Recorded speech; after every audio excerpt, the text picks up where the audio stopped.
Make sure you have viewpoint diversity on your staff and make sure people feel free to speak up.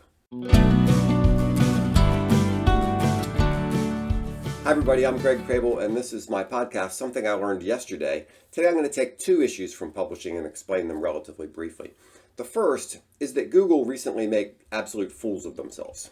You may have heard that Google released a generative AI service called Gemini, and that it's comically stupid.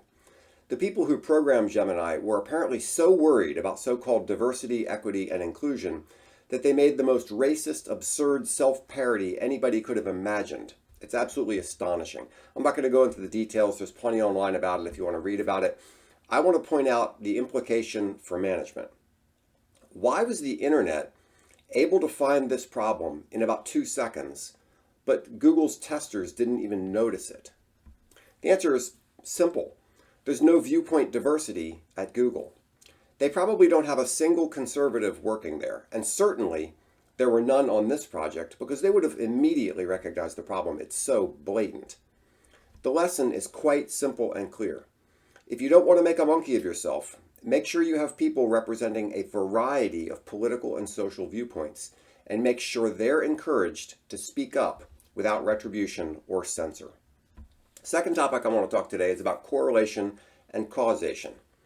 The Audiencers has been collecting some good information on the correlation between renewal and engagement with an e-newsletter.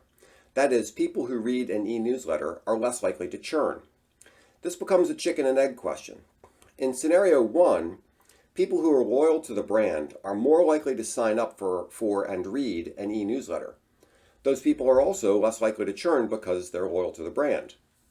Signing up for the e-newsletter didn't change anything, although it might increase satisfaction of the loyal customers, which is a good thing, don't get me wrong. It just doesn't show that the e-newsletter is the cause of the reduced churn. In scenario 2, engagement with an e-newsletter actually causes more brand loyalty. That's a different thing, but you can't assume that because of the correlation. You'd have to test it. One way to test it would be to split your audience in two, offer the e-newsletter to half of them, and see if churn goes down in that group. The trouble with a test like that is it might take a while to get the results, but the bottom line is to remember the distinction between correlation and causation. Just because two things coincide doesn't mean you can tell which one caused the other one. So those are my thoughts for today. Thanks so much for listening. If I can help you with your business in any way, please give me a call. My contact information will be on the next screen. Thanks so much.